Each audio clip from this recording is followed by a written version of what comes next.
มื้อนี้บ้านรักษาอนามัยรวมวันที่6 เดือน 6 ปี 2026คณะการนำบ้านพร้อมด้วยลูกบ้านให้น้องครบอนามัยป้องกันยุงลายลวกน้องฤดูฝนนี้เอาโซคนบ่ยากกันสิแล้ว หลังจากอนามัยปรับปรุงแปลงของการแล้วก็ได้พากันอนามัยรวม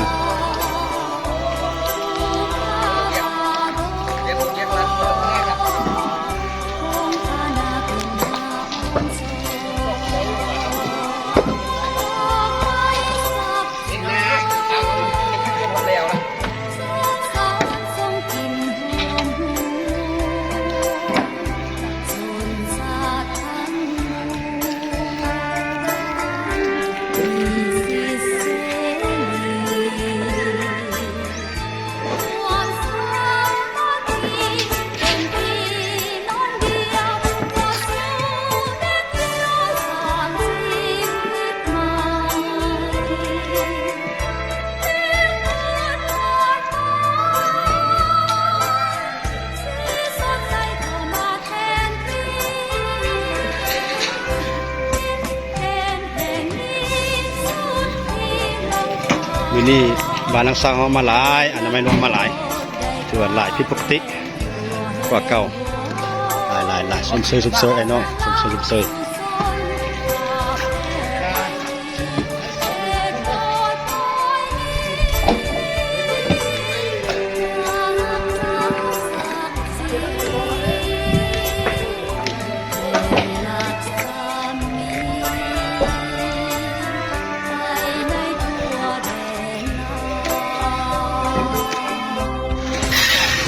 ใกล้เสร็จแ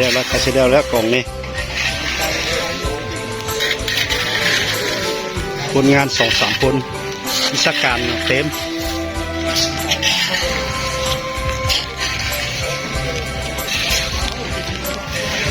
คนออกให้งานหน่อยหนึ่ง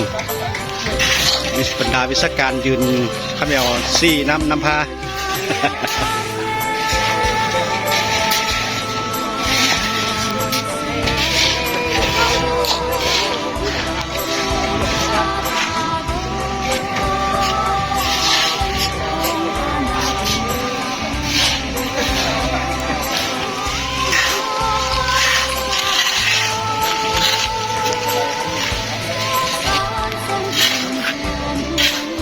สู้เลยไหมไอ้แห่งสร้างสรรค์นะ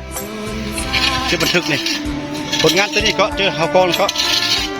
ตัวนี้เขากองผลงานดีเด่นเลย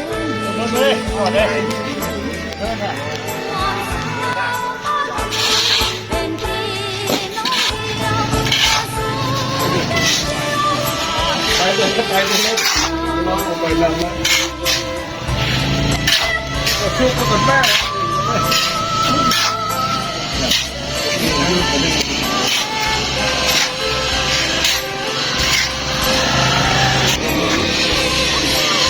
วิชาการ